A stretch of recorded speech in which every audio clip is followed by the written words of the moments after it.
Salut à tous, je suis Dr Madawi, qui représente Détective Clinique.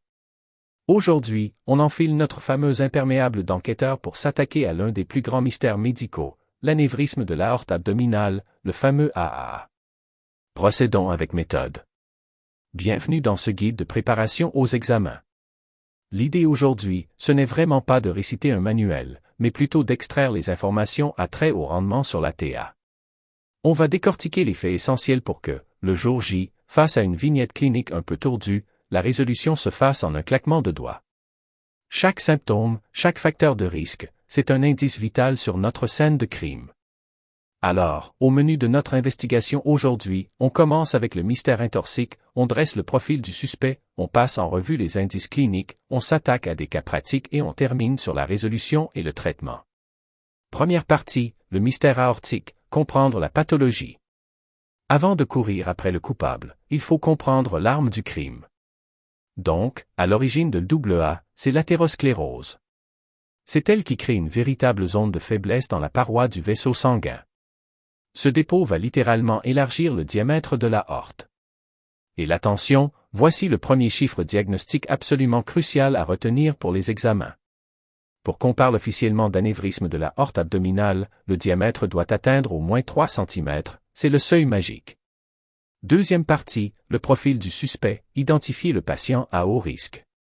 Faisons le portrait robot de la personne qui va apparaître dans nos futures vignettes cliniques.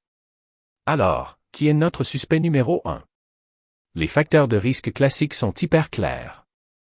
En premier, un patient fumeur ou avec de gros antécédents de tabagisme. Ensuite, l'âge. On parle d'un âge avancé, typiquement entre 70 et 80 ans. C'est aussi beaucoup plus fréquent chez les hommes. Et enfin, une hypertension artérielle qui dure depuis des années. Donc si une question d'examen parle d'un homme âgé, hypertendu et ancien fumeur, le radar de clinicien doit clignoter immédiatement sur la AAA. Troisième partie, les indices cliniques. Présentation symptomatique contre asymptomatique. C'est là que l'AAA devient particulièrement sournois. On a deux scénarios principaux sur le terrain. D'un côté, le mode silencieux. L'anévrisme est petit, il n'y a aucun symptôme et on tombe dessus par hasard lors d'une imagerie de routine. De l'autre côté, on a la présentation classique. Là, il y a une plainte pour une douleur sourde, profonde et constante dans le dos. Souvent au niveau lombo-sacré. Mais la signature absolue, le détail qui trahit tout à l'examen de l'abdomen, c'est une masse pulsatile palpable. Lire les mots « masse pulsatile » dans une question d'examen, c'est avoir la clé de l'énigme à 100%. Quatrième partie, les cas pratiques d'examen. Interroger les preuves. Il est temps d'appliquer tout ça sur de vrais dossiers. Prenons cette première vignette. On a un homme de 67 ans avec une douleur dorsale sourde et constante depuis 3 semaines. Ses antécédents, tabagisme et hypertension.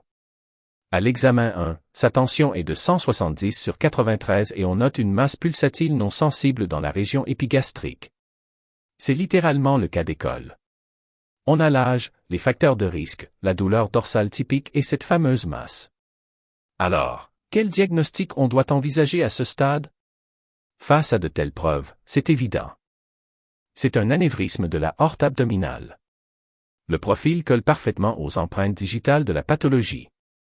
Aucune hésitation possible. Voyons un deuxième scénario, un peu plus subtil. Un homme de 58 ans vient pour une visite de routine. Aucune douleur, aucune plainte. Mais il fume un paquet par jour, sa tension est à 145 sur 90 et lors de la palpation de l'abdomen, surprise. Découverte d'une nouvelle petite masse pulsatile. C'est l'exemple parfait de la présentation asymptomatique, la fameuse découverte fortuite. La vraie question d'examen tombe ici. Quelle est l'étape suivante la plus appropriée? Qu'est-ce qu'on commande pour confirmer les soupçons? On l'envoie au bloc opératoire directement? Bien sûr que non. Il nous faut une preuve formelle, par l'imagerie. Cinquième et dernière partie, la résolution et le traitement. Comment confirmer tout ça? Et surtout, quand est-ce que la chirurgie devient indispensable? La réponse à notre vignette précédente, c'est l'échographie abdominale. Première étape, poser le diagnostic. On utilise souvent le scanner en vrai, mais pour les examens de licence, l'échographie est le test de choix. Pourquoi? C'est tout simple, c'est l'option la moins chère. Donc échographie en priorité. Ensuite, l'étape 2, la gestion. Soit on surveille, soit on opère. Et ça dépend d'un seul critère hyper précis, la taille de l'anévrisme. Rappelons le premier chiffre en or, 3 cm. C'est le seuil diagnostique absolu. En dessous, on ne peut pas parler d'un A. À partir de 3 cm, le diagnostic tombe. Mais voici l'autre chiffre critique qu'il faut absolument retenir. 5 cm. Au-delà de ce diamètre de 5 cm, le risque de rupture devient gigantesque. C'est vraiment la ligne rouge. Une fois ce cap franchi, on n'attend plus, on oriente directement vers une chirurgie de réparation élective pour sauver la situation. Et voilà, l'affaire de l'anévrisme de la aorte abdominale est désormais classée. On a l'athérosclérose, les fameux seuils de 3 et 5 cm, et bien sur la masse pulsatile. Les indices n'ont plus de secret pour nos futurs médecins. Mais le corps humain est rempli de scènes de crimes silencieuses. Quels autres mystères vasculaires attendent sagement sous le stéthoscope d'être démasqués lors de la toute prochaine consultation? Gardons l'œil ouvert. On se retrouve très vite pour une nouvelle investigation. Aku ingin menjadi mimpi indah dalam tidurmu. Aku ingin menjadi sesuatu yang mungkin bisa kau rindu.